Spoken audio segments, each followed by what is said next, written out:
Hi, welcome to the Gun Room. How are you, podders? We're back for another one. Oh, I tell you what, if this was a suitcase, it'd take two people to sit on it to shut it.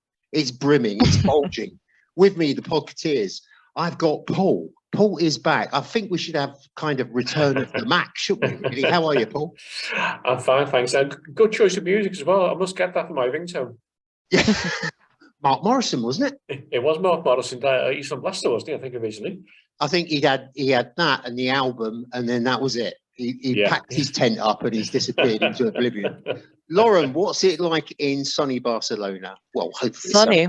Absolutely, it's 25 degrees tomorrow. Wow. So yeah, absolutely, getting better. Can only be happy about that, really. It's chucking it down here. It's cats and dogs. So I saw. Our cars just sailed down the road. It was snowing here this morning, a lot of you. So I'm quite jealous. That's why I moved. Why I moved. Yeah, makes perfect sense. Hold on a minute. You said the other week it was you had snow in Barcelona. So come on. I mean, we're blowing it across to you, Lauren. We are. We're trying our best. A quick turnaround, though. I'm happy with that summer weather in March. I can't complain. Absolutely. Right, we got 4 games, including the comeback of all comebacks against Bournemouth. We got confused, didn't we, last season, and kept calling them Brentford. It was quite a do, that, wasn't it? It was nail biting. There was lots of time wasting against a 20-man Bournemouth defence. The ref was oblivious. We had VAR, and as Tom Jones said, it's not unusual. We also reflect and enjoy the glory of the Arsenal girls in the Conti Cup final. It was against the general perception, wasn't it, really? And we've got the Europa League as well. Lauren, so can we officially, between me and you, write off the girls this season in the WSL League for the title? Because if we do that, I think the power of pessimism will probably work and we'll go on and win it.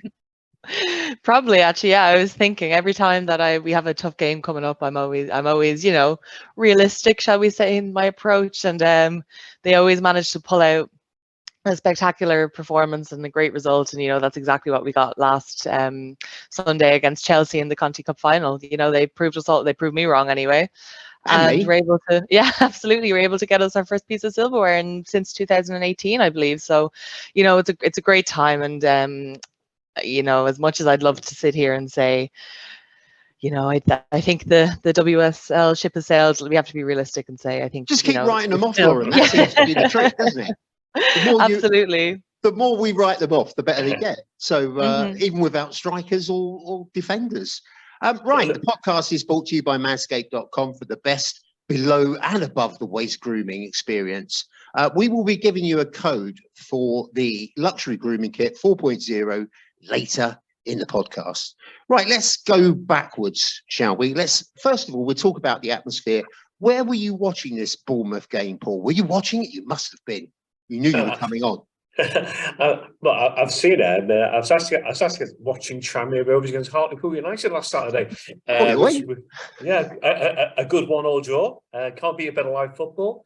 But we kept getting the score flashes too, and obviously from our point of view, last thing we want was a Bournemouth win. So my son kept saying, "Dad, it's 1-0, Dad, it's 2-0." The depths of despair were coming over us, and then got back to 2-1, got back to 2-each, and then there was like a primal scream between the two of us when we saw Arsenal gone 3-2, because that was such an important result for us as well. Actually kept us off the bottom of the Premier League, which I think psychologically was really good. So we'll do you a favour, Paul. It's not a problem. Well, yeah. Well, the more favours you can do this season, the better. But I think I've since watched extended highlights of the game as well. Fantastic match. I mean, if you're the neutral, it's got everything, hasn't it? And after such a un-Arsenal type start, because we've said all season, haven't we, that Arsenal go with teams from the minute the game started. This time they just didn't seem to realise the game had started. And the first time they were kind of touching the ball and bringing it out the net. It was so uncharacteristic of Arsenal. And the second goal. In all fairness, they have been a bit more like that lately. It's been a bit sort of skin of the teeth job. It has, yeah. Obviously, you could get a far better insight into how things are at Arsenal at the moment. But I think the fact to come back from 2-0 down, I mean, in previous seasons, Arsenal wouldn't have come back from 2-0 down. I'm thinking last season, Newcastle, when Arsenal went 2-0 down and the game just kind of ran away from them. And I think it speaks volumes for the kind of resilience, which is a much underused word in football. It's much underused quality. The resilience of the team to be able to stick together. The crowd stayed with the team as well, which 2 or 3 seasons ago they wouldn't have done.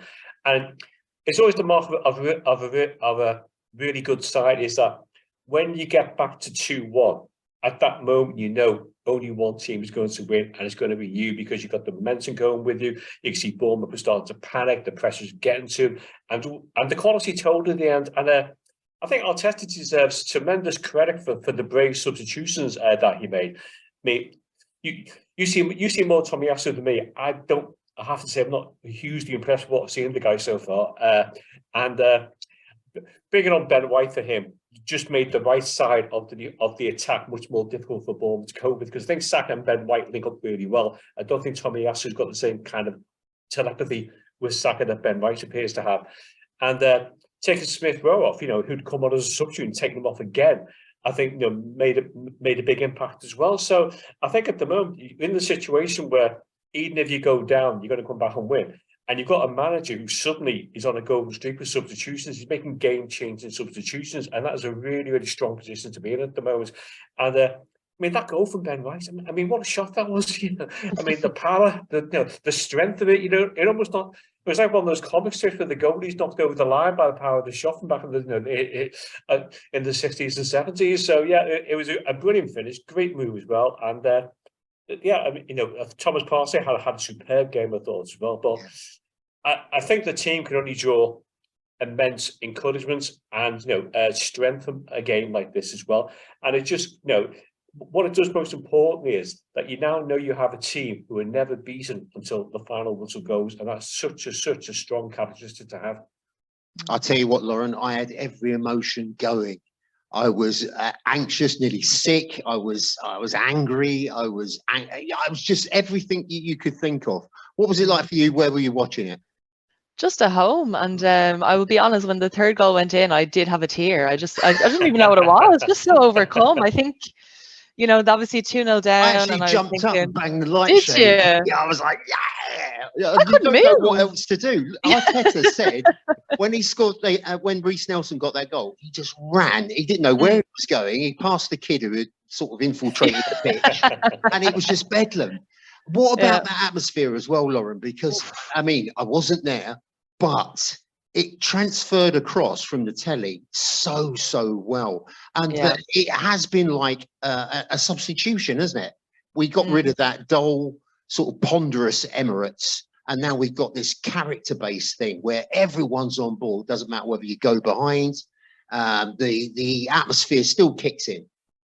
Absolutely. I mean, it's electric this whole season. It really does feel like something's changed and that everyone's behind it. I think, we have to give credit where credit's due, and it goes to Arteta. He's done such an amazing job bringing in the song that's played beforehand. For him, it's really, really important that the culture of the club is growing with the team, and it's not just, he sees how important it is to have the whole Emirates behind the team. And even, sometimes most of the time actually, when we're away from home, our fans are the loudest, and it's great to see. It's really, really fun. It's, as you said, you can feel it from the TV. And I just think one of my favorite things actually was, we talked about the absolute mental scenes that were going on, but even the cameramen didn't know what to be looking at. I was like, who scored? Who's celebrating? Why is William Saliba running to the corner flag? What is going on? It was crazy. I think as well, Lauren, our entire club turned up on the pitch. They just kept coming. Absolutely. There was librarians and cleaners and pitch. There was groundsmen and all sorts, electricians. There was about 500 I didn't recognize people. half of them. No idea who they were, but it was great. I wish I was a part of it. It was fantastic. And a lot of people have kind of said it's probably been one of the greatest moments in the Emirates era. And you kind of have to, whatever happens this season, that's going to be one game that we'll never forget. And that feeling, that emotion. And it really did feel like, okay, this is it. And it's getting serious now, that kind of way. Yeah, absolutely. Cometh the hour, cometh the man. We're working backwards, podders. Stay with us. Reiss Nelson, who was, along with Maitland-Niles, one of the candidates to go out the exit door, surely. Arteta, he must be looking to recruit him now because his contract is running down, Paul. So what did you see in him? What did you see in him recently as a player or before?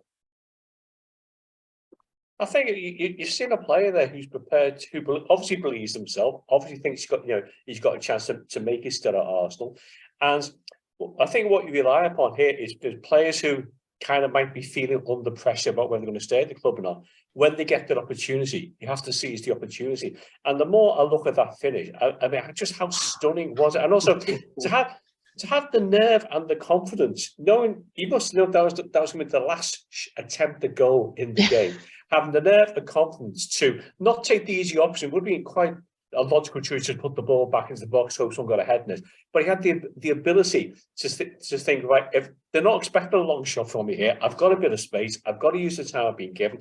And it's just it's a bit too early to be talking about goals of the season, but it's certainly up there, isn't it? And in terms of importance, you know from the time under George Graham, Tom, that there are certain goals that change campaigns, or certain goals that change season, and that this just might be the one that keeps the bandwagon rolling. So, I think, given the contracts that have been handed out to Arsenal players in the past, on long term and excessively high wages, I think Reiss Nelson, I think he's not going to cost too much to ask to stay on for another couple of years. And I think as you mentioned before, Lauren, I think Arteta kind of believes in the youth, doesn't he? He believes in bringing all the players that come through with him, all the youngsters that are used to him being the manager. They listen to him, they respect him, and at the moment, it's just a really good combination. So, go back to your original point, Tom. Do I think Arsenal should, look to add Reiss Nelson to the squad? Yes, definitely, because the alternative is you then go back to the Give him a nice market. little 3 years, Paul. I mean, that would see us over the hump. He's got to prove himself in that time, obviously, but 3 years. I mean, what's that? Yeah. And absolutely, Tom, because as you know from your experience with transfer dealings with Everton, if he has a disaster 3 years, you can sell him to us anyway. We'll put about 50 million for him. So, it's a win-win for you, isn't it? But they're always our safety net, Paul. always come up trumps, don't they? Yeah, Stephen Hughes, Alex Iwobi, Phil Walcott, the list goes on, doesn't it? Yeah. Right, let's get to that team then. It was a 4-4-3. It was Aaron Ramsdale in goal. Tommy Asu. I just got to go into bat for Tommy Asu. I think where he's not had the run of games before, when he had the run of games, he looked really impressive. And now he's stop-start, in, out. He doesn't look quite as good. His confidence has dipped a little bit. Anyway, enough of that. Saliba, Gabriel, Zinchenko, Martin Odegaard, Thomas Partey, the impressive Thomas Partey, Fabio Vieira. What happened there? Bukayo Saka, Trossard, and Martinelli. No Xhaka. I was a bit surprised about that, Lauren. Were you? What's going on here? I was, but I think there was Arteta's pretty safe when it comes to the league and rotation, and I think that's probably the most exciting rotation we're going to see is against a team like Bournemouth, and to sit Xhaka out, even to sit Ben White out. I thought it was. I wasn't really sure if it was the best move, and I think, as the game went on, we kind of saw him making these really smart substitutions, as Paul mentioned there. So, it's great to have those players coming off the bench, because I do think at times our bench has looked pretty weak. Even when Trossard went off injured, there was a bit of a worry there. There was a bit of a worry there for me, and I was thinking, okay, I'm still confident we're going to win this game. Went 2-0 down, and it was, wasn't feeling as confident, but we got the goals from other areas of the field, so it didn't really matter. But I was quite surprised to see Vieira starting, but it's good anyway. Arteta obviously has a lot of faith in him, and he wants to give him more starts. So I'm not too surprised. And I think Xhaka has been looking tired in the past few games, so it made sense to me. Well, he's ever present, isn't he? He's about as present as the pitch. He's always there. Absolutely. Let's have a look then at this game. What was it? After 9 seconds on the clock, 7 Arsenal players I counted, just all in a kind of disjointed line. and no one seemed to clock on. It was absolutely ridiculous. Solanke worked the ball out. There was another player who I can't pronounce. He put in a low cross. And Billing from 6 yards out, never even heard of him up until that point, and I've hated him ever since. I thought it was going to be one of those days, Paul. When you see that, 9 seconds in, we were all over the gaff. We were disinterested. We didn't seem to be hitting our flow, and they just ripped us a new one. Yeah, and I think it's quite interesting, wasn't it, the stuff about since the matches, that they obviously started to target Zinchenko on the left side, because they kind of had come to the judgment that although he's very good going forward, maybe defensively he's not quite, well, maybe arguably not as strong as Tierney defensively, but he brings so much more to the team than what Tierney does. So you take the positives rather than negatives in that respect. But the whole, as you say, the whole team, I think. I'm sure some players go out onto the pitch thinking, oh, it's only Bournemouth at home today. We don't need to hit. Yeah. That just seemed evident from the first moment, because the team was a total state of shock. It was so uncharacteristic of the lack of marking, lack of challenges, that the freedom of the ball was given to Billing, who took the header well. But either way, it was just it was a goal that really shouldn't have happened. And I'm sure I was encouraged to read that Arteta brought the players back into training again the next day to go over these kind of issues, because they did need addressing, because you can't, against a better team, you might struggle to bring that goal back. I think what helped was when you can see the goal that early, you've got 95 plus minutes to get the goal back, so it's not going to particularly change things massively, and you've got the strength and character to do that within the side. But yeah, it was I think. It wasn't the start that you wanted, obviously, but it's there are going to be games when the team doesn't quite start off the fashion that you want them to. The key then is to stay in the game. Well, it's all these games, isn't it? You've got games coming left, right, and centre. I mean, we'll be playing 6 times a week at this rate. It's a joke. It is, Tom. You could take a point of view that is this part of the World Cup effect as well? There's some of these players now who've been playing week in, week out in the league, also had the 4 or 5 weeks in the World Cup as well.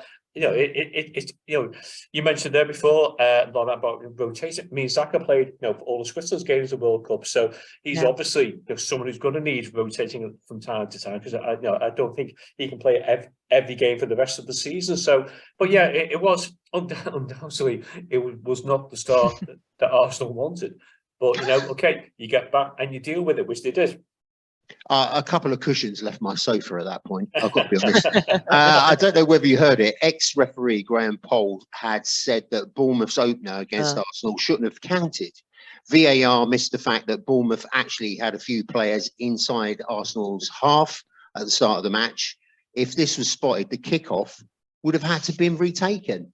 I mean, that's a bit sort of sour grapes, isn't it, really? Because they just did us good and proper. We should have been focused. We should have been watching, but we weren't. And to be fair, Tom, this is Graham Poll with 3 yellow cards for the same player. They're a match fame, isn't it? Yeah. We looked great going forward, didn't we, Lauren? But our defence has lost its shape and organisation. Normally defensive-minded to a degree.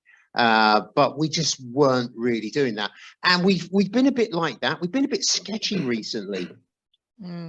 For sure. I think, again, we have to focus a bit on the opposition that we're playing against. And I think, as Paul said there, players coming into this match, it's Bournemouth at home. It should be an easy game. And how many times do we go up against teams like this who are going to sit back? They're going to, do the low block, and we have to push all our players forward. And we need to be able to regain our shape at the back quickly from those attacking positions back to defensive positions, especially players like Zinchenko, who are going to start being targeted.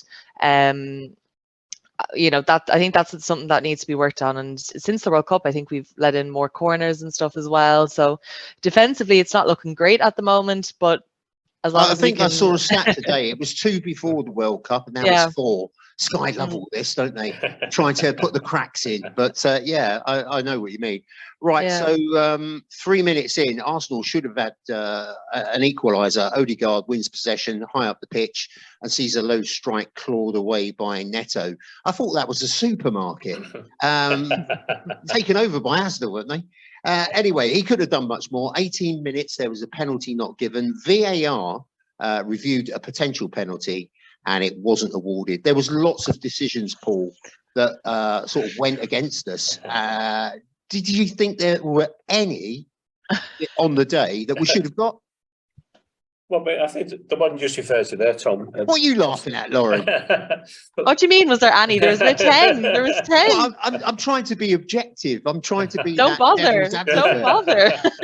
Me, I think all 3 should have been given. There was 2 handballs, wasn't there? Yeah. Tommy Asu got the crap kicked out of him. Yeah. I've got to go. I don't understand the handball rule anymore. So I'm never quite sure what is handball and what isn't handball these days. So, and also, you got the loss here. Doesn't it all come down to unnatural movement, Paul? Isn't it? Isn't that the catchphrase now? If your arms, how can you judge that during a live game? Well, I mean, I'm still trying to work on my own head what unnatural movement means. That's also weird connotations, doesn't it? Away from the field of football. But yeah. I think you just don't know what decision VAR is going to come up with these days. I mean, on another day, those penalties are given, but on Saturday they weren't. And I think it's one of those things where in the past maybe an Arsenal team might have been distracted and turned on the officials for the decisions going against them. They kept their composure, they kept playing the way they should have done, and didn't let themselves feel like, everything's going against us here. We're not going to get from the game. They kept being positive and throughout.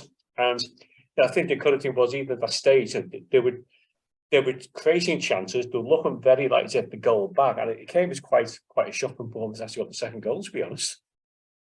I loved you cracking up there, Lauren. I bet you were.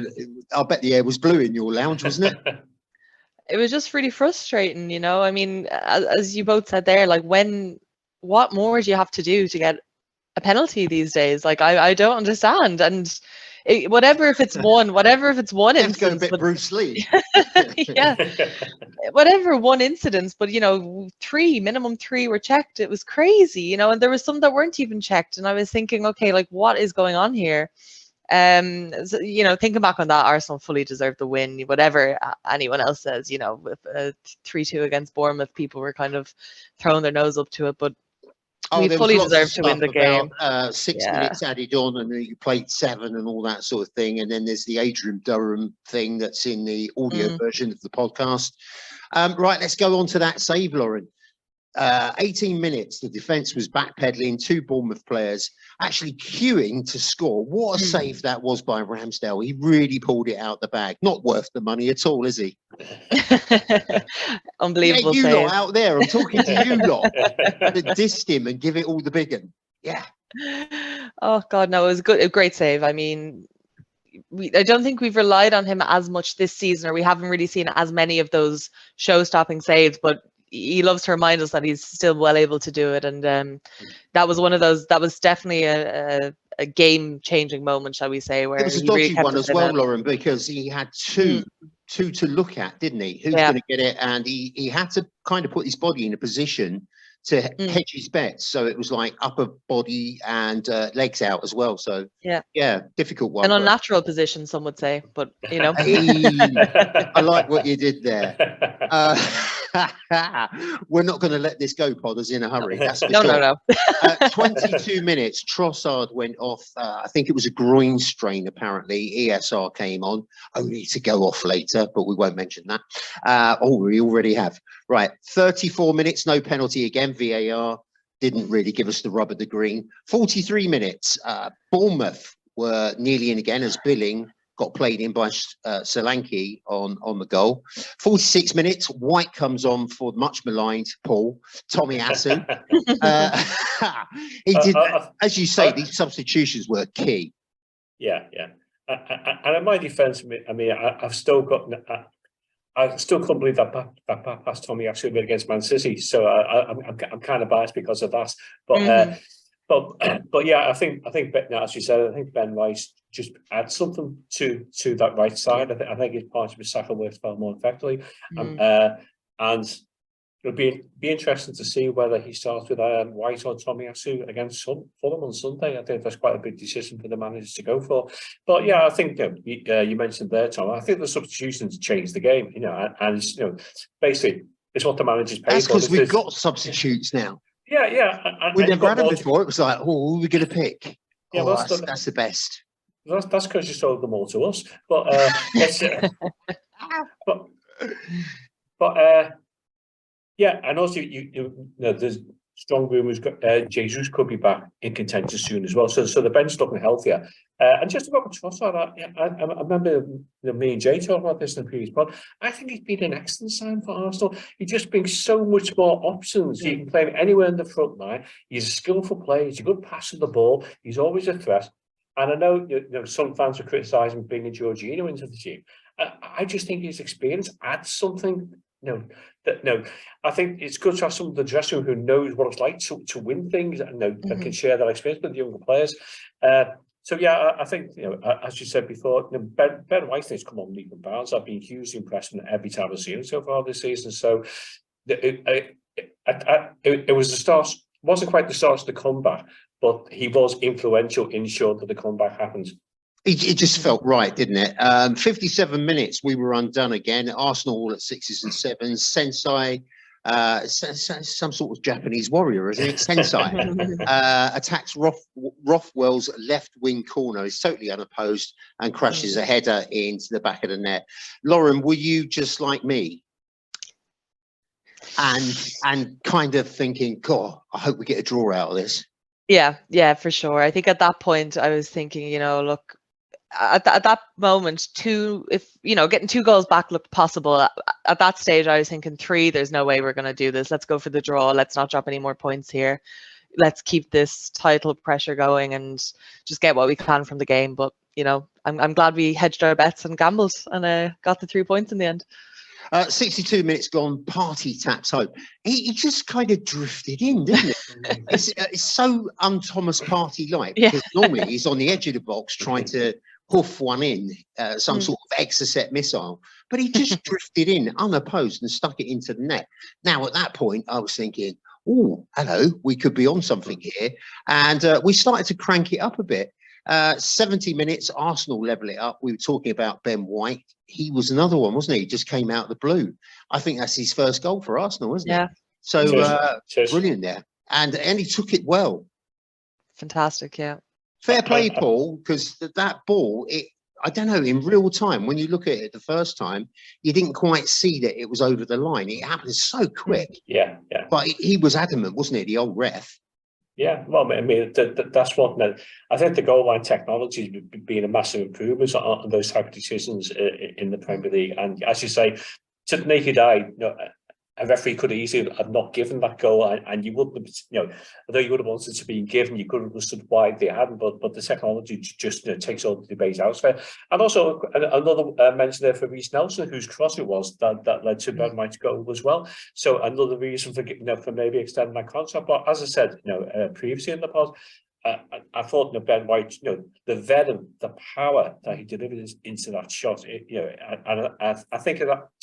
I think if you're watching that game, you're thinking, right, if Ben White just come up and scored a goal like that, then we're on here. The comeback is on. It just lifts, and you can just feel the mood in the stadium going from cautious optimism to full on total optimism. We're going to win. That this was here. my lounge. I was like, yeah! And the lampshade got it again. Then we had a couple of close calls. 81st minute, we had no penalty again. VAR, right? That's another program. 90 minutes plus. Let's get on to that. That Nelson banger, as we said, it was superbly taken into the top right corner. Neto, he's quite a good goalkeeper, isn't it? And I thought, basically, when you see it from behind the goal, he just kind of pulled his arm back a little bit. He just didn't fully extend. I think had he got there, he probably would have broken about three fingers. But it was an unbelievable strike, and the bedlam, as we said, that happened afterwards. And now we've had the celebration police out again. Yes. Nino. And it's basically they're saying about the amount of people that were on the pitch. I was baffled. I was slightly amazed because I didn't think we had that many people from representing the club, really. It's understood that Kavanagh, the ref, has basically put his report in about the subs bench, and the IFAB laws say that those in a technical area must behave in a responsible manner. Laws say they must remain within the confines, except in special circumstances. Physiotherapist, doctor, Oh, blah de blah de I blah. thought that was I thought that was pretty special circumstance, to be honest. I thought we'd get away with that loophole. Absolutely. I'll tell you what, if we don't protest, if we don't celebrate, we'll probably get fined for that as well. We get fined for most things these days. Getting off the bus. I mean, we get fined for that. John Gregory makes a point. Are they trying to wring every joyous moment out of the game, Paul? We have spoken about this before, haven't we? It seems like you've got this stop-start with VAR. You don't know whether to, shall I? Oh, no. And then you've got this carry on, people moaning about celebrations. It's too much. It's too little. It goes on forever. What's your thoughts? Well, I think the officials run the game. We seem to want us to go back to like the old public school. That's what I think of it. Yeah, totally agree. I mean, sometimes a gesture expresses 1,000 words, doesn't it? But yeah, it's. I think they always want us to go back to the old public school days, where it was a gentlemanly handshake when you won the game, and that well done, old chap, and off you go. The very British reserve there, and celebration is part of football. It really, and as you quite rightly outlined there, Lauren, the circumstances of that win. I mean, you'd have to be totally devoid of any feelings whatsoever not to want to join in those celebrations. And I think. I'm sure there were some supporters, right by the pitch, it must be tempted to join in themselves, because it was such a fabulous occasion. Again, football's about joy, it's about celebration, it's about you will talk about that goal for years to come. It's going to live on the memory for years to come. You won't talk about those penalties that were given years to come, but that moment you will do, because it just ignited the whole stage. And I just love moments like that. We just see the togetherness between the team, the backroom staff, the crowd, all going in the same direction, all wanting the same thing. And why the hell can't you celebrate football? I mean, you're paying us to get a ticket anyway. So why the hell can't you celebrate a goal? As we talked before, Tom, about the stop-start thing. First thing you do now when you're at the stage or you watch on TV is it a goal or isn't it a goal? Is it VAR or isn't it VAR? And I don't know what you two.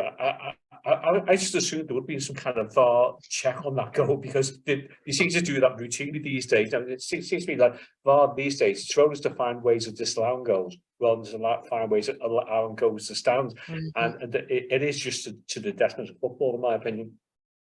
Yeah, it is. It's kind of destroying the fabric of the game. For me, I mean, Lauren, you weren't around. You weren't a twinkle in your dad's eye, but 89, that's the celebration we should have had in 89, but George Graham calmed it all down and told the players not to get involved. But it's that type of high level of emotion. To be fair, Tom, there was slightly a bit more at stake in that game, wasn't there? Yeah, there was, obviously, the trophy at the end of it. This is kind of heading towards something, and the fans are entitled to get excited. We were at the bottom last year at the start of the Premiership. 3 games, no goals, 3 losses. The turnaround is phenomenal. And if you can't get excited by football, then pack up your tent and do something else. I mean, it's just a joke. Neto, Lauren, wasted phenomenal amounts. I can't even say it. Phenomenal. That's better. Amounts of time, didn't he? And he got booked in the end. But it's again, we were talking about this the other week about the time wasting. 6 minutes added on. Went into 7 because there was more time wasting. Someone went down on the ground. No, I mean, we said the exact same thing in it was the Villa game with Martinez, and the exact same thing happened. We ended up getting that late. Was it the 93rd minute? Yeah, but it just goes to show that the referees are getting a bit less tolerant of this. I mean, obviously we had the Newcastle game, which was an absolute joke, but when it's very obvious, and the time will be added on at the end, and you could see Arteta at the sideline making sure that the fourth official was aware of the time wasting. He was very good for that, and it's great to see, because I think we've all suffered enough with time wasting in our lives to put up with that any longer, I'd say. So it was good, and it's really funny to see. I thought the Villa game would be a once-off this season, but it's the fact that we got to relive that emotion again. Oof, I wasn't ready. I needed a bit more time between the two. It's not easy being an Arsenal fan. You just get caught through the mince, don't you, really? Right then, Lauren, let's get on to... Sorry, Paul. Just one thing you mentioned there about the yellow card for time wasting to Neto. I mean, how many times in the game do you see an opposition keeper being given a yellow card? And how often do you see them getting given a second yellow card? There's no point in giving the yellow card because they're never going to give the second yellow cards. It's a pointless gesture. So I think at some stage, some referees got to be big enough and strong to say, like, you've had a yellow card for time wasting. If you do it again, you're going to get a second one, and go through with it, because at the moment it's a pointless gesture, and all it does is stop the flow of the game and actually work to defend the team's advantage, because as the attacking team, you want the ball to be in place. I just find that really, really frustrating. It did get a big cheer, though, I've got to be honest. And I was on social media today, and Martinez was on there talking about the World Cup and said that if there's one thing he regrets, it was some of his antics. So at least someone's had a word in his ear. And by the way, Martinez, don't go up for the corner. Don't do that. You weren't given permission. Just remember that, mate. Right, Lauren, let's get on to the magnificent win in the Conti Cup final. I mean, you did us proud there, Lauren, writing us off. 19,010 fans turned up to Selhurst Park. Previously, Cup final record was 8,004. As a final, it was a top-notch encounter, wasn't it? We've been spoilt for football this week, especially if you're an Arsenal fan, which we happen to be. What did you make of it? It was just absolutely epic. It was two great big epic games with two epic outcomes. Yeah, I mean, obviously last week I went into this, as I mentioned, you know, just for a bit of context, Paul, we played Chelsea the weekend before in the FA Cup, and it stank. it wasn't good, it wasn't pretty. So I went into this a bit cagey, you know, and I kind of thought, look, you know, whatever happens, just I hope we can leave with a bit of pride. Yeah, absolutely. And you know, obviously the game started 4 minutes in. Sam Kerr did Sam Kerr things and scored a goal straight away off the bat, and you kind of thought, okay, this is the direction it's going. But it was a phenomenal performance. Everything that they'd done the week before, they'd obviously just left, and it was a brand new team. Lauren, it's like a different team. It was incredible, wasn't it? I didn't recognize them. No, absolutely it was incredible. The complete 360 performance-wise. Lauren, take us through that team. It was 4-3-3. It was 4-3-3. So I think that was the big difference. We had three centre backs, so Williamson, Rafaela, and then we also had Wubben Moy, who's, you know, she's always solid when she's called on. She's not really a first starter. It's hard to break up that centre back pairing when they're so solid. Marit, was at right back over Wienreuter. Okay, and then Kathy at left back. Manum and Little were in midfield, and then we had Blackstenius up front with Palova starting on the right and Ford on the left. So no Katie McKay, which was a big surprise for me, but obviously I'm biased, so. Were you happy with that selection? It was about the best team we could put out, isn't it, really, Lauren? Yeah, to be honest, I mean, I think I'd said last weekend the team that went out in the FA Cup was probably my preferred choice, but based on the performance, you know, I can't complain about it at all. It's nice to see some of the younger girls coming through, and I always think the right back kind of battle that's going on there between Maritz and Wienreuter is very, very interesting, and I would tend to start Wienreuter ahead of Maritz, but yeah, it works. So what do I know? Well, what do we all know? I mean, we don't know much, do we? We do these podcasts, but we come up trumps very rarely. Last 5 attempts to beat our West London rivals resulted in 3 defeats, 2 draws prior to the final. Last victory came on a season opener, 2021-22. This, as you say, Sam Kerr stepped up to the plate again, didn't she? 98 seconds. A bit slow off the mark, wasn't she? But you just sensed that she was going to pop up and come trumps again, wasn't she? Yeah. And then we had our chances, really, started getting ourselves together, creating some space down the left. We were really taking it to Chelsea. We had a few chances, 16 minutes, and Manham's shot deflects to Blackstenius in the Chelsea area, and she calmly slots it past the goalkeeper. It was a lovely take, wasn't it? It was a swivel. It was, and it was a great goal for a striker who is kind of low in confidence to get on the score sheet. So it was great. I thought Manham had a fantastic game, as always. She is a machine in that midfield. She can just create chances out of nothing. And yeah, I think Blackstenius had a bit of luck there, but you know, she deserves it. She's had a tough run in. So. Well, with Blackstenius as well, I'd sent you a sort of message, didn't I? I couldn't believe that we were trying to go for that Manchester United striker whose name escapes me at the minute. I've gone blank. So yeah, brain fart. happens. And we were going to offer a sort of replacement. So it's quite odd because you would think that the performance would suffer knowing that Arsenal were trying to offload her, but it seems to have had the reverse effect. She hasn't changed herself at all, has she? No, it's great to see. And I mean, that kind of came out in this, you know, obviously they're going to say, no, there is no truth in that. But, you know, I think that was just a situation. We were very desperate for a striker. Why not go for one of the top goal scorers in the league? And it was kind of throw everything at it that we can. But, you know, in the end, that fell through. And as long as Blackstenius is scoring, then we can't complain.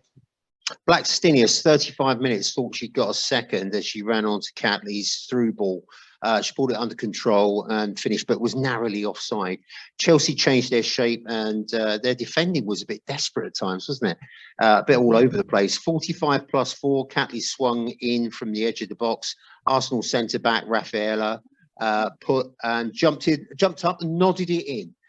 She's quite some player, isn't she? She's one of these ones that doesn't really get the plaudits.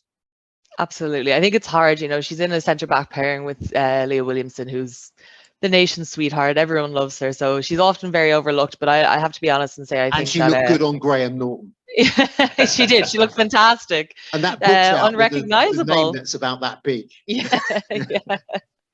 But no, I think Rafaela, she's been so solid recently. Definitely my player of the match for this game as well. Some of the tackles she made on Sam Kerr, she made it look easy. It was crazy, but yeah, great goal to score. You know, we managed this game superbly well, didn't we? We really put the pressure on, the intensity and the pace.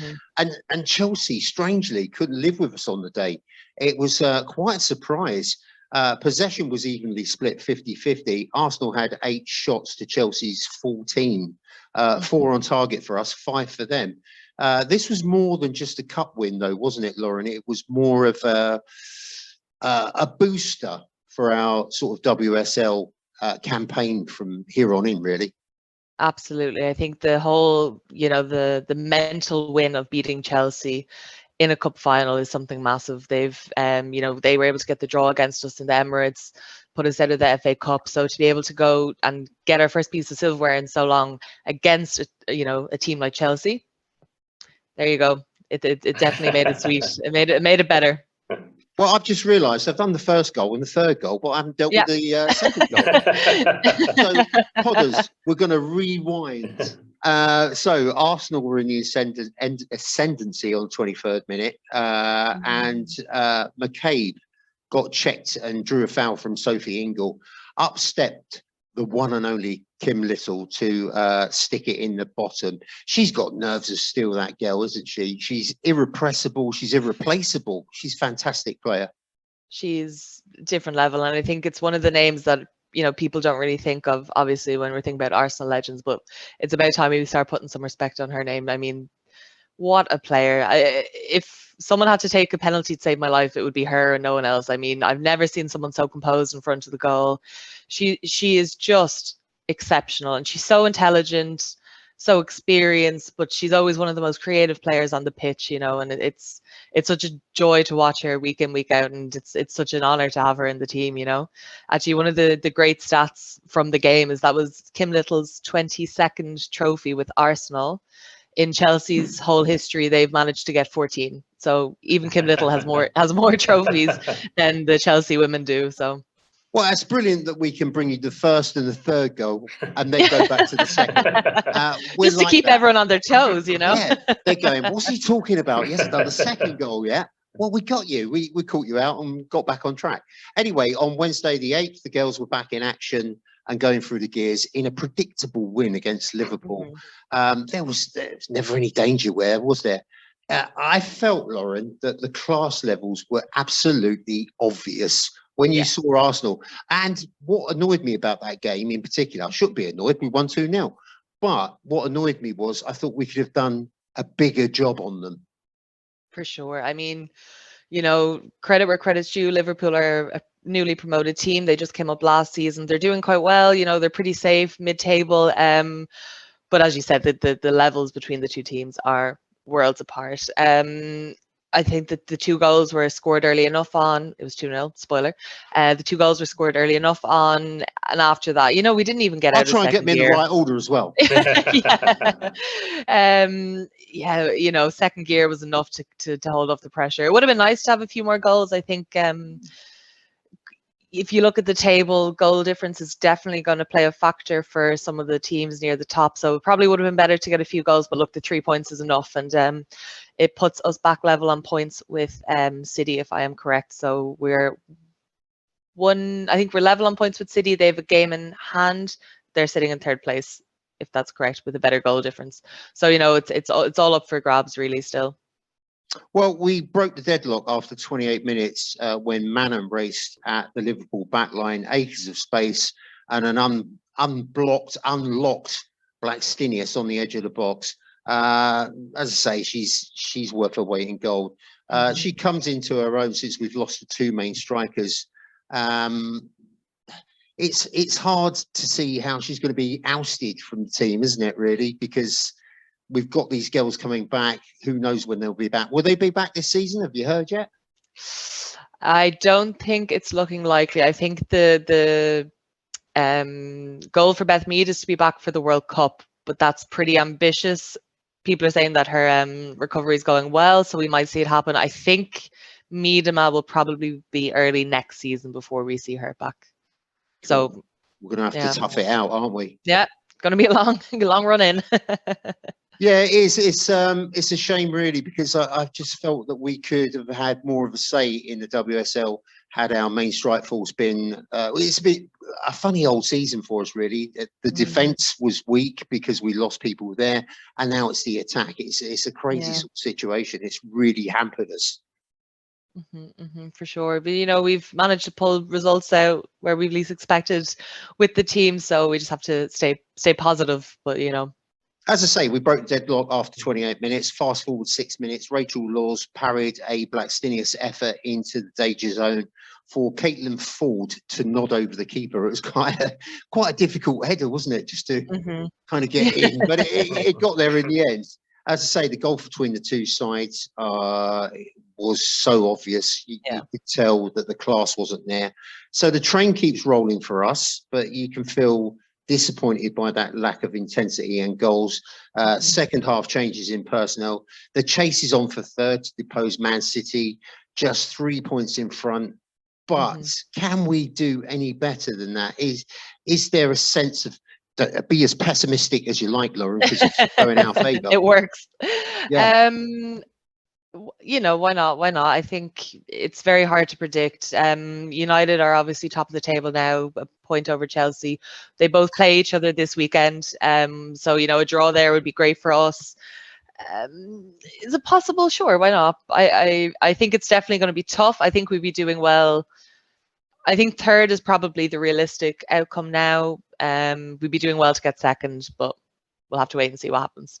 Paul's not going to like this next bit, but I was thrilled that Liverpool beat Man United by that hefty old lump at 7-up.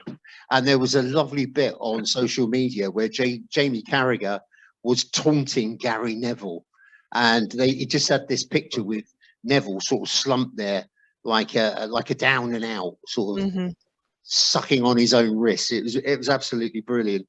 Right, and that's Jamie Carragher, the boyhood Everton fan as well. Yeah, well, I don't want to talk about him much. Not after his performance. So our Europa League adventure continued to a trip to Sporting. What was your thoughts on that game, Lauren? Did you think we were going to? I mean, they're a good club. They're a good side. They've done the Spuds, but everyone's done the Spuds. That's no claim to fame, is it? I'll be completely honest. I didn't watch the full game. I needed a break. It's been a long, intense week, and I just thought I need to do something that isn't sitting in front of the screen. And I just felt like this was the game. I was like, okay, whatever. We're away from home. We have them next week. I'll watch it then. And I think that was the general consensus around the game. You know, the way that Arteta approached it, there was a lot of rotation. I think they were happy. And I think that was the general approach. You know what I mean? Obviously, not to discredit anyone, the Europa League, they're in the final 16. Obviously, they're a great team. But if we're being realistic here, would we rather focus on the league and kind of have the Europa League on the side? I think that's realistically where we're at with within the club at the moment. And I think that was evident. Saying, Lauren, that he's focusing on both fronts, but I don't believe him. Do you? I think the Premier League is the one to go for. If given the choice myself, it's the Premier League and would be every time above the Champions League, the Europa League, whatever you want to bring in. For sure. And I think, you know, you just have to look at the teams and the rotation, as I mentioned before. He's not going to take those chances in the league in the run up to, you know, the next 12 games that we have. He's not going to take those crazy risks, not crazy risks, but, you know, the very intense changes, Kiror in for Gabriel. We're not going to see that in a league game presently. So, you know, I was excited to see a few players that we hadn't seen before get a chance. And yeah, that was my general feeling towards the game. Paul, we shouldn't have been too disappointed with that. I saw some stuff on social media. It's hard to get away from, really. Quite sort of downcast and all the rest of it. 2-2 away. Two of their players are suspended for the next game. So it's a good result, really. Yeah, I would have taken it before the whistle was blown. Start off the game. Yeah, I think in the context as well. I mean, as both you and Lauren said, there Arsenal's priority this year has been the Premier League. I think, you know, this game on Thursday came after the highs of the game against Bournemouth on Saturday, so you can imagine how emotionally draining that was as well. So by necessity, you have to have some rotation in the team for this game as well.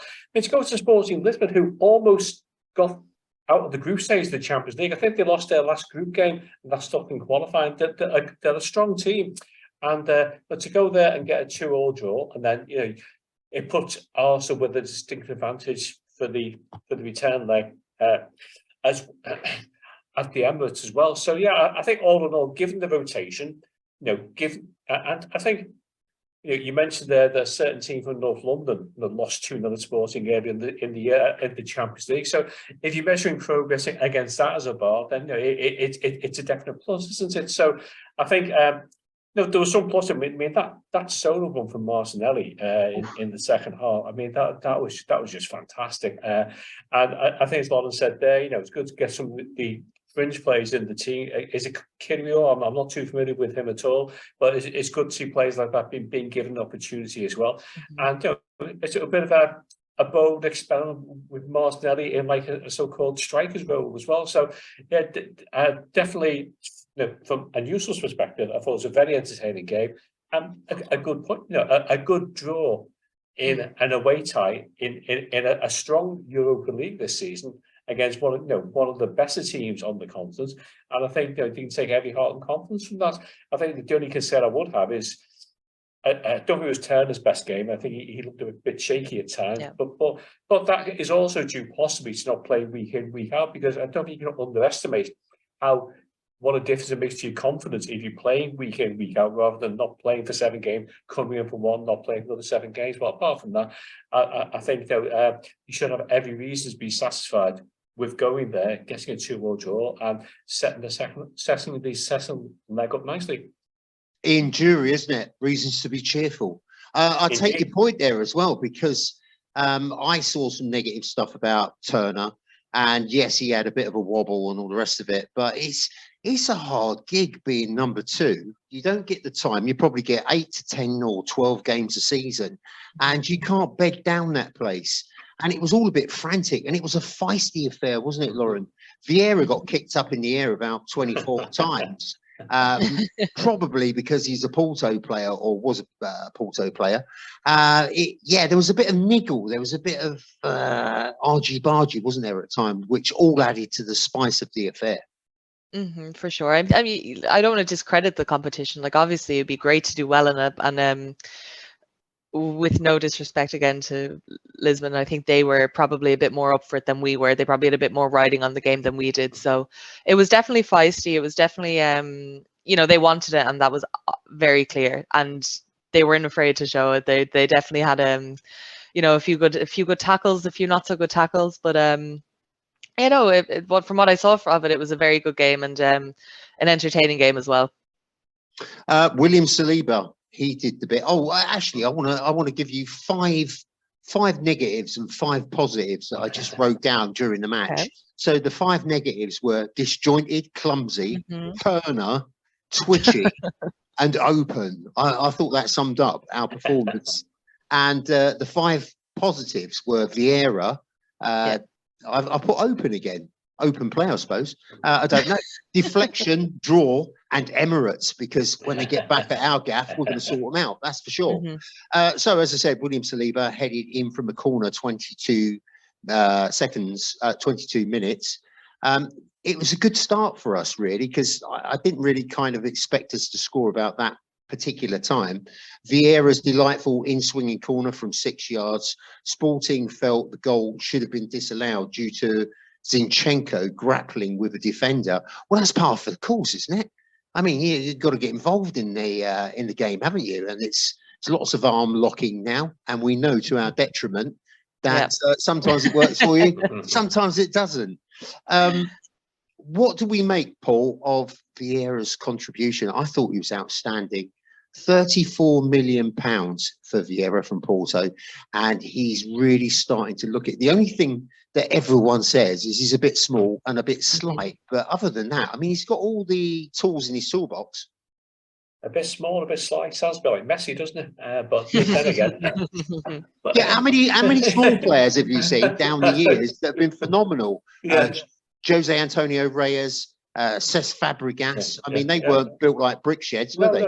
You have to find other ways of imposing yourself on the game. Yeah, I mean, you mentioned about Saliba's first goal. I thought the corner from Vieira was fabulous for that goal. It was hard. It was harder not to score than to score, because it was almost like a pinpoint right onto the top of his head. So, I thought that absolutely superb goal. I like Vieira. I mean, I know he's not a regular starter, but he's obviously got lots and lots of potential. And once again, it's going back to like Lauren's point from the start about these young players that are coming through under Arteta at the moment as well. So, I mean, I think for the fee that was paid for them, I think he looks a really, really good buy, and his passing was really good throughout the game. He caused problems to Sporting's defence every time he ran at them. So, definitely made a strong case there for maybe put himself in consideration, for being a regular starter for the rest of the season. But I've liked what I've seen of him so far. I think he'll feature quite a bit. Arteta said of Vieira, I'm really happy with him. I think he deserves more minutes than he's had, especially in the last 2 months. Back to the game. Sporting hit back with a glancing header from a set piece. Turner was in 2 minds. That was he kind of went and stopped, and that was his pickle, wasn't it? Yeah. Is that it? Yeah. I thought there was going to be some really in-depth analysis there. Then Sporting took a shock lead in the second half and tapped in from close range. I think in the end, I mean, we won't go too far into it because it was a reasonable result, and it was a fair old outcome, I thought, from all perspectives. I don't think they deserve to get hammered, and I don't think we deserve to actually win it. And as I say, the Emirates, we're getting back for that. Was that okay for you, Lauren? Did you feel that that's on the money? Yeah, absolutely. Like I said, it was great to get a few players out and running, blow the cobwebs away, if you will.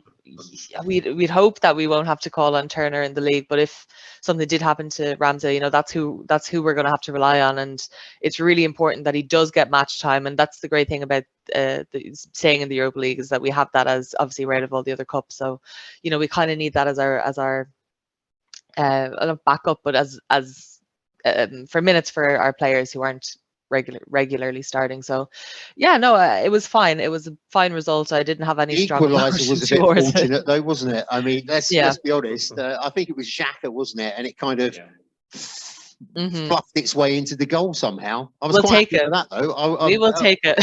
Before the match even kicked off, I said 1-1. I'll take that. Yeah. And then when we got to 2-2, obviously it was brilliant. Arsenal, let's change the subject a bit, Podders. We'll change it up. Arsenal have got 29 players on loan this season. So naturally, Mikel Arteta and Edu Gaspar will have some big decisions to make at the end of the season. Some members on loan include Balogun, Patino, Brooke Norton-Cuffy being tipped for bright futures at the club, Nicolas Pepe, who's had quite a good season at Nice, Nuno Tavares. Who's a keeper and who's not? Who are we going to go for, Lauren? The name that sticks out there for me would have to be Patino, to be honest. He's very young. He has so much potential from what I've seen throughout the season. Yeah,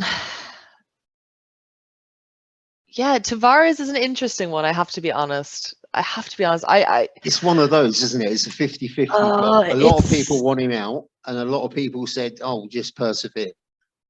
I don't know. I think you can kind of see now with Zinchenko in the squad what Arteta kind of wanted from him last season, that left back who can go forward, who can play forward, but you need someone who is defensively solid and somebody who can get back and someone who's not your furthest attacking player on the pitch as well.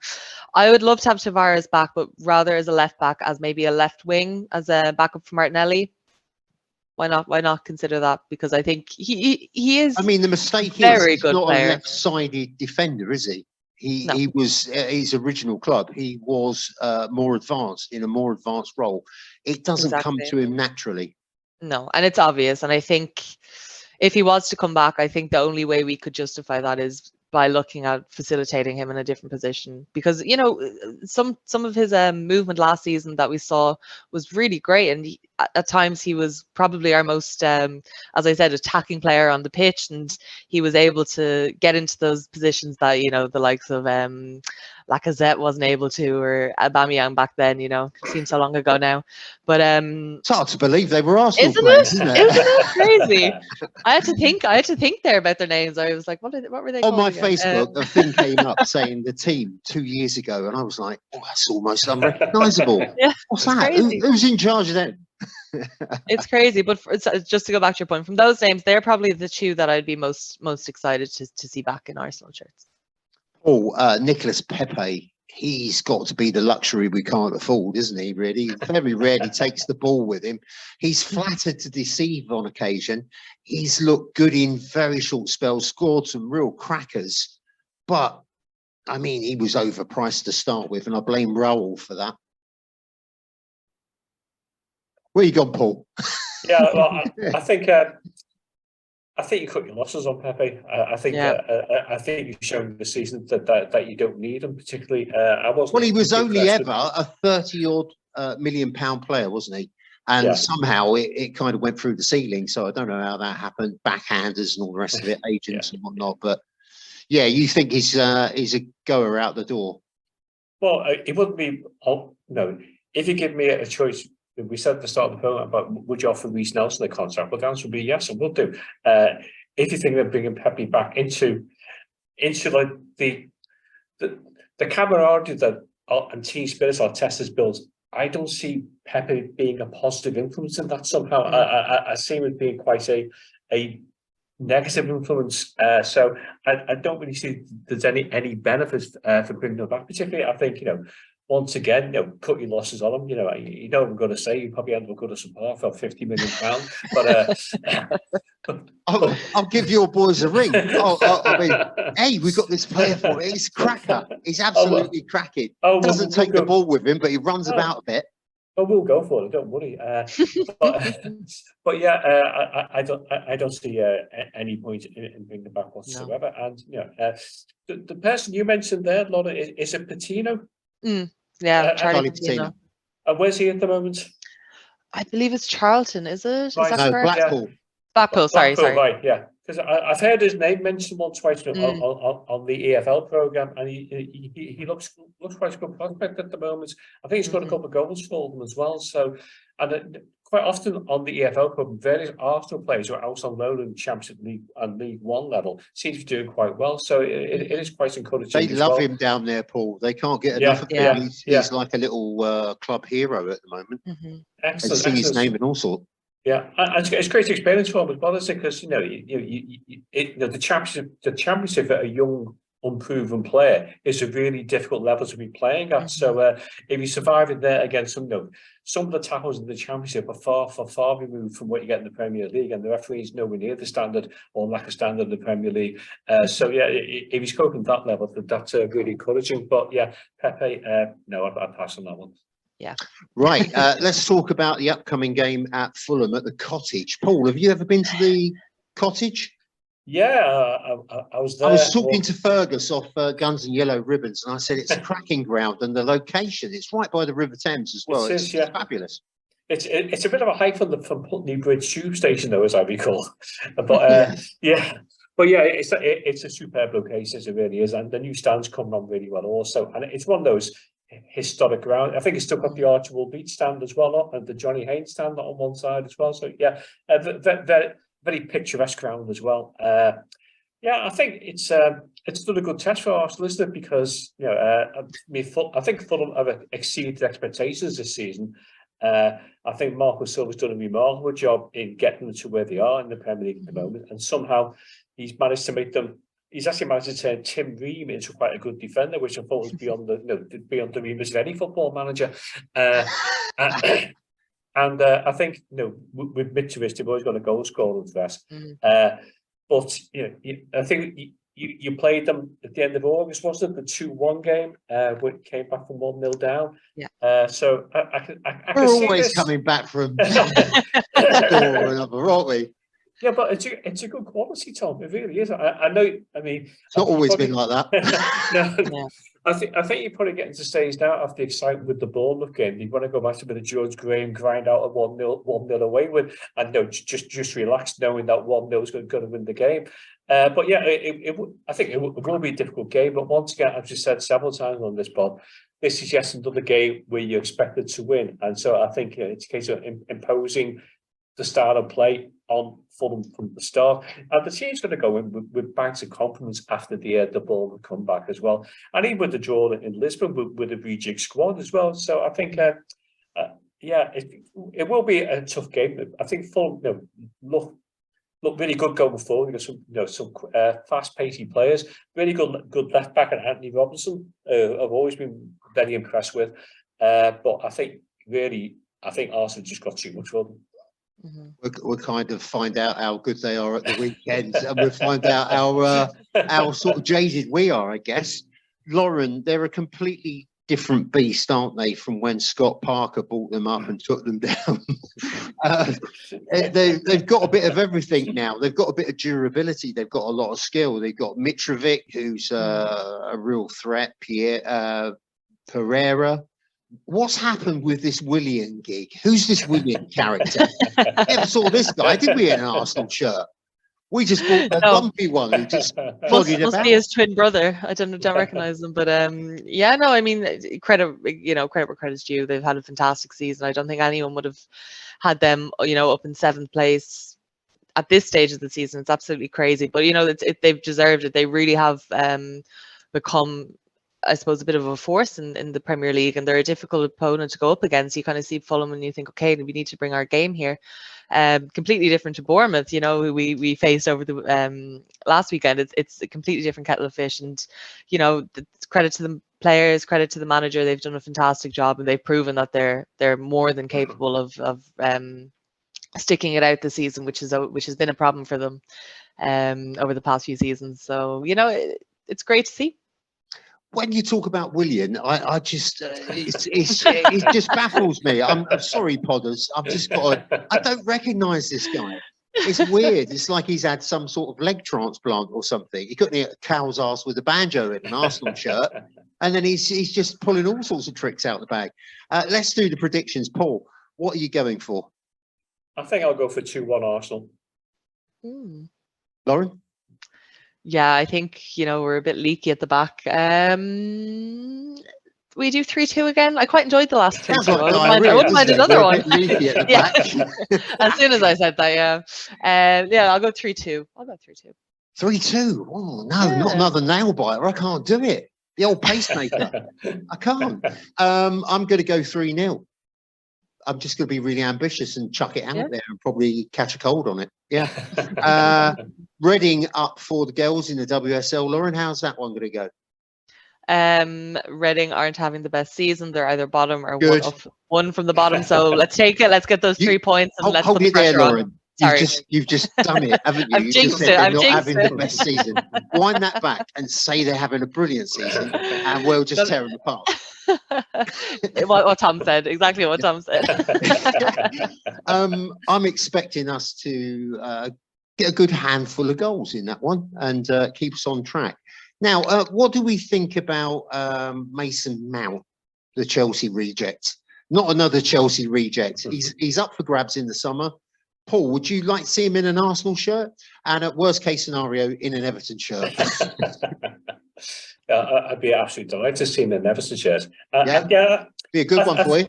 Oh, absolutely. But I think from Arsenal's perspective now is, if you were to win the Premier League this season, that is the time when you start expanding the squad. That's when the time you start bringing in players who you think can add depth and quality to the team, but might not necessarily be starting every week. So to me, someone like Mason Mount, it would seem, someone who would fit that bill perfectly, and even more so because he would probably arrive at the club probably with something to prove about why he did quite probably in a similar fashion as the way that Willian had something to prove at Fulham after his experience at Arsenal. You might get a positive benefit in that respect as well. So yeah, I think Mason Mount would definitely be on the radar of any of the top 4 or 5 clubs at the moment.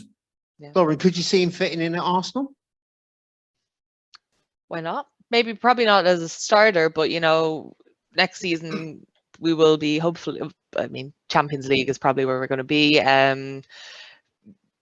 We're going to need a lot more squad rotation as well. Players like Partey, we've done well to keep him fit as long as we have.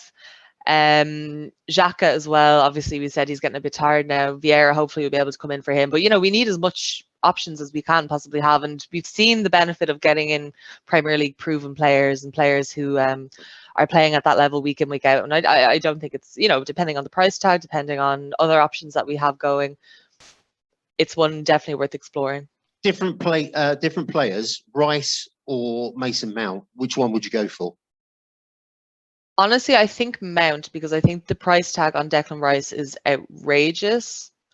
Obviously, I think if West Ham end up going down, maybe probably get him a bit cheaper. But I think, generally speaking, the better business would probably be Mason Mount. But I'm not sure. Yeah. What do you think, Paul, of Declan Rice? He got slagged off the other day because West Ham are having quite a bad season by their own standards. They've been up or about the sort of top 5 area, haven't they? And they've slipped. They're in this relegation fight now, and let's not make any bones about it. It is a relegation battle. Do you think his form has suffered because the club is in its position? Yeah, I think the way West Ham are at the moment probably hasn't helped him to bring on his game in a way he would have liked. But I think Declan Rice is a really good footballer, and I think you made a really good point there, Lauren, that if they were to be relegated and his price goes down, I think it's someone you would be looking at. But when I watch Declan Rice, he's I think the one slight advantage to have with Mason Mount is he plays every week, doesn't he, to guarantee starts every week. And when he plays, West Ham play. And when I look at him in a West Ham shirt and or an England shirt, he very gives the ball away, and that's such an essential quality these days, in top level football. So, he's an excellent player. I rate him quite highly, and I think it's probably in his interest, probably not West Ham fans' interest, but probably in his interest in terms of his career, to move now, and a move to Arsenal would make perfect sense, wouldn't it? Because he would not to relocate himself. He knows the area quite well. So, yeah, I think that would be a good move for both parties. Absolutely. Right. The podcast is presented by Manscaped at manscaped.com, and we're offering 20% discount, an exclusive code for the Performance Package 4.0 luxury grooming kit, which includes the Lawnmower 4.0 trimmer for a precise shave, the Weed Whacker ear, nose and trimmer, crop preserver, ball deodorant, crop reviver toner, free boxer shorts, and a travel bag for all your goodies. And the code that you will need, go to manscaped.com, and the code is ARS03. And obviously, it's the Invincibles, isn't it, that year? Thanks very much, Podders, for tuning in to us. And thank you to the Podkateers, Lauren and Paul. Hopefully we'll see you on the next one where we can gloat about another couple of epic victories, but let's not get too carried away. I'll be on Talk TV on Sunday to cover Fulham with Mark Saggers. So if you've got nothing better to do at 7 o'clock, join me for that. And hopefully I'll have a blinder to talk about. What if they get thumped? I'm going to be stuck, aren't I? Hopefully that's not the case. Yeah, you just never know, do you, these days? Thanks a lot, Paul. Thanks a lot, Lauren. You take care. Thanks, Tom. See you next week. Enjoy Bye, the sun, guys. Lauren. Bye.